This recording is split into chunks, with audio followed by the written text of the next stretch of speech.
ರೈತರಿಗೆ ಬರಗಾಲ ಬರಲಿ ಅಂತ ಮೇಲೆ ಮೇಲೆ ಆಸೆ ಇರುತ್ತೆ. ಬರಗಾಲ ಬಂದ್ರೆ ರೈತರು ಸಾಲ ಮನ್ನಾದ ನಿರೀಕ್ಷೆ ಇಟ್ಕೊಳ್ತಾರೆ ಅಂತ ಬೆಳಗಾವಿಯಲ್ಲಿ ಶಿವಾನಂದ ಪಾಟೀಲ್ ಉಡಾಫೆ ಮಾತನಾಡಿದ್ದಾರೆ.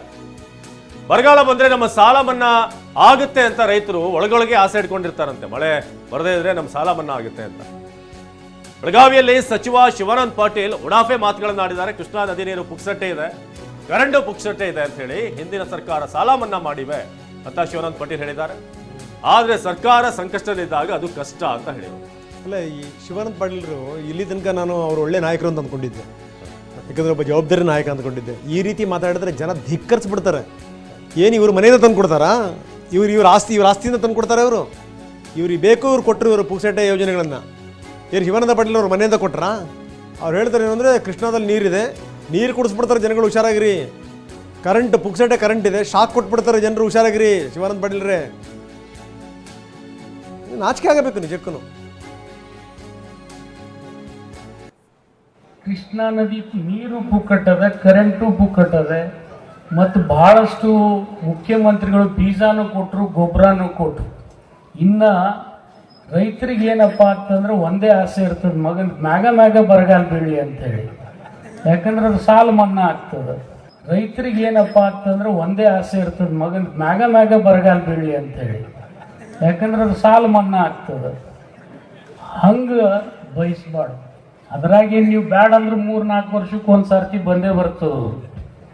ಆದರೂ ಈ ಸರ್ತಿ ಬಂದದ್ದು ನೋಡಿದ್ರೆ ಇಲ್ಲಿ ಮೊನ್ನೆ ಸಿದ್ದರಾಮಯ್ಯನೂ ಹೇಳಿಬಿಟ್ಟ, ಮೀಡಿಯಂ ಟರ್ಮ್ ಲೋನಿಗೆ, ಮಧ್ಯಮ ಅವಧಿ ಲೋನಿಗೆ ನಾನು ಬಡ್ಡಿ ಬಿಡ್ತೀನಿ ಅಂತ ಹೇಳ್ಬಿಟ್ಟ. ಇನ್ನು ಕೆಲವೊಬ್ರು ಸಾಲನೇ ಸೂಟ್ ಬಿಟ್ಟಾರೆ, ನಿಮಗೇನು ಹೇಳಬೇಕಾಗಿಲ್ಲ. ಅದು ಇದೇ ಸಿದ್ದರಾಮಯ್ಯನೂ ಬಿಟ್ಟಾರೆ, ಕುಮಾರಸ್ವಾಮಿನೂ ಬಿಟ್ಟಾರೆ, ಯಡಿಯೂರಪ್ಪನವರು ಬಿಟ್ಟಾರೆ, ನಾನು ಇಲ್ಲ ಅಂತ ಹೇಳೋದಿಲ್ಲ. ಆದರೆ ಏನು ಸಂಕಷ್ಟದಲ್ಲಿದ್ದಾಗ ಸರ್ಕಾರ ನೆರವಿಗೆ ಬರ್ಬೋದು, ಆದರೆ ಸದಾ ನಮ್ಮ ನೆರವಿಗೆ ಬಾ ಅಂದರೆ ಅದು ಕಷ್ಟ ಆಗ್ತದೆ. ಯಾವುದೇ ಸರ್ಕಾರಕ್ಕೂ ಕಷ್ಟ. ಕೃಷ್ಣಾ ನದಿ ನೀರು ಪುಕ್ಕಟ್ಟದ, ಕರೆಂಟು ಪುಕ್ಕಟ್ಟದ, ಮತ್ತು ಬಹಳಷ್ಟು ಮುಖ್ಯಮಂತ್ರಿಗಳು ಬೀಜಾನು ಕೊಟ್ಟರು, ಗೊಬ್ಬರನೂ ಕೊಟ್ಟರು.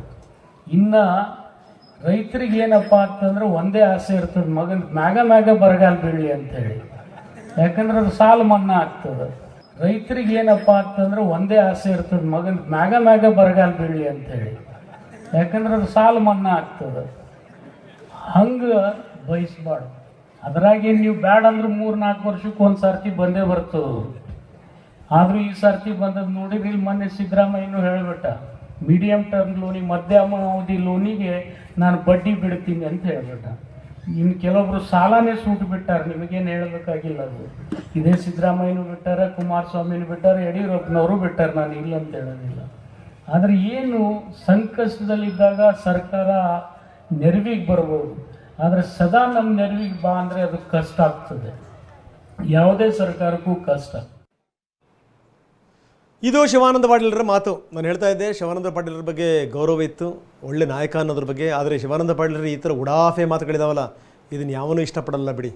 ಏನೋ ಪುಕ್ಸಟ್ಟೆ ನೀರಂತೆ, ಪುಕ್ಸಟ್ಟೆ ಕರೆಂಟಂತೆ, ನಿಮ್ಮ ಮನೆಯಿಂದ ತಂದು ಕೊಟ್ರೆ ನೀವು ಕಾಂಗ್ರೆಸ್ನವರು. ಪುಕ್ಸಟ್ಟೆ ಕೃಷ್ಣಾ ನದಿ ನೀರಿದೆ ಅಂತ ನೀರು ಕುಡಿಸ್ಬಿಡ್ತಾರೆ ಜನಗಳು. ನಿಮಗೆ ನೀರು ಕುಡಿಸೋಕೆ ಕಾಯ್ತಾ ಇರ್ತಾರೆ ಶಿವಾನಂದ ಪಾಟೀಲರೇ, ನಿಮ್ಗೆ ಗೊತ್ತಿದೆ. ಜೊತೆಗೇನಾದರೂ ಕರೆಂಟ್ ಕೊಟ್ಟಿರಿ ನೀವು ಪುಕ್ಸಟ್ಟೆ ಅಂತೀರಿ, ಶಾಕ್ ಕೊಟ್ಬಿಡ್ತಾರೆ ನಿಮಗೆ, ಹುಷಾರಾಗಿರಿ. ಜೊತೆಗೇನು ಅಂತಂದರೆ ಬೆಳೆ, ನಿಮಗೆ ಹೆಂಗದು, ನೀವೇ ಬರಗಾಲದಲ್ಲಿದ್ದಿರಿ. ಕಾಂಗ್ರೆಸ್ಸು ಬರಗಾಲದ ಬವಣಿನಲ್ಲಿ ಬೆಂದು ಹೋಗ್ಬಿಟ್ಟಿತ್ತು, ಇನ್ನೆಂದೂ ಅಧಿಕಾರಕ್ಕೆ ಬರಲೇನೋ ಅನ್ನುವಂಥ ಸ್ಥಿತಿಲಿತ್ತು. 136 ಬೆಳೆಗಳು ಬಂದವು ಶಿವಾನಂದ ಪಾಟೀಲರೇ. ಈಗ ಬೆಳೆ ಬಂದ ತಕ್ಷಣ ನೀವು ಈ ರೀತಿ ಮಾತಾಡ್ತಾ ಇದ್ದೀರಿ. ಜನಕ್ಕೆ ಯಾವ್ಯಾವ ಪಾರ್ಟಿ ಹೆಂಗೆ ಬರಗಾಲ ತೋರಿಸ್ಬೇಕು ಅಂತಲೂ ಗೊತ್ತಿದೆ. ಜನ ನೋಡೋಕ್ಕೆ ಭಾಳ ದಡ್ಡ್ರ ಥರ ಕಾಣ್ತಾರೆ, ಮುಗ್ಧರ ಥರ ಕಾಣ್ತಾರೆ. ಆದರೆ ಒಳಗಿಂದೊಳಗೆ ಹಾಕುವಂಥ ಲೆಕ್ಕಾಚಾರಗಳಿದಾವಲ್ಲ, ಇದು ನಿಮಗೆ ಬೂಮರಂಗ್ ಆಗುತ್ತೆ ಶಿವಾನಂದ ಪಾಟೀಲರೇ. ಸ್ವಲ್ಪ ಹುಷಾರಾಗಿರಿ. ಯಾಕಂದರೆ ಮಾತಾಡುವಂಥ ಸಂದರ್ಭದಲ್ಲಿ ಒಂದು ಸ್ವಲ್ಪ ಅರಿವಿರಲಿ ನಾಯಕರುಗಳಿಗೆ. ಶಿವಾನಂದ ಪಾಟೀಲರಂತ ಮಾತ್ರ ಅಲ್ಲ, ಇತ್ತೀಚಿನ ದಿನಗಳಲ್ಲಿ ಕಾಂಗ್ರೆಸ್ ನಾಯಕರ ಮಾತುಗಳು, ಆ ವರ್ಷಗಳು ನೋಡಿದಂಥ ಸಂದರ್ಭದಲ್ಲಿ ಶೇಮ್, ನಾಚಿಕೆ ಆಗಬೇಕು. ರೈತರು ಏನಾದರೂ ನಿಮಗೆ ತಿರುಗಿ ಬಿದ್ದರೆ ನಿಮಗೆ ಬರಗಾಲ, ನಿಮ್ಮ ಪಾರ್ಟಿಗೆ ಬರಗಾಲ. ಗೊತ್ತಿರಲಿ ನಿಮಗೆ, ನೀವು ಯಾವ ಭಾಗ್ಯಗಳನ್ನು ಕೊಟ್ಟರೂ ಕೂಡ ಅವನು ಓಟ್ ಭಾಗ್ಯ ನಿಮಗೆ ಕೊಡಲಿಲ್ಲ ಅಂತಂದರೆ ಖೇಲ್ ಖತಮ್, ಕ್ಲೋಸ್ ಆಗಿಬಿಡುತ್ತೆ ನಿಮ್ಮದು. ಹುಷಾರಾಗಿರಿ. ಬರೀ ನಮ್ಮ ಪ್ರತಿನಿಧಿ ಮಾಂತೇಶ್ ನಮ್ಮ ಜೊತೆಗೆ ದೂರವಾಣಿ ಸಂಪರ್ಕದಲ್ಲಿದೆ. ಮಾಂತೇಶ್, ಏನಿದು ಹೇಳಿಕೆ ಶಿವಾನಂದ ಪಾಟೀಲರದು? ಶಿವಾನಂದ ಪಾಟೀಲ್ ಏನೋ ಅವ್ರ ಮನೆಯಿಂದ ತಂದು ಕೊಟ್ಟರ ರೀತಿಯಲ್ಲಿ ಹೇಳ್ತಾ ಇದ್ದಾರೆ. ಜವಳಿ ಮತ್ತು ಸಕ್ಕರೆ ಸಚಿವರು ಏನೋ ಪುಕ್ಸಟ್ಟೆ ನೀರು ಕೊಟ್ಟರಂತೆ, ಪುಕ್ಸಟ್ಟೆ ಕರೆಂಟ್ ಕೊಟ್ಟರಂತೆ, ತಿರ್ಗಾ ರೈತರಿಗೆ ಭಾಳ ಆಸೆ ಅಂತೆ ಬರಗಾಲ ಬರಲಿ ಅಂತ. ಯಾರಾದರೂ ರೈತರು ಬರಗಾಲ ಬರಲಿ ಅಂತ ಏನಾದರೂ ಬಯಸ್ತಾರೇನ್ರಿ? ಇವ್ರಿಗೇನಾದರೂ ಬುದ್ಧಿ ಇದೆಯಾ ಇವ್ರಿಗೆ?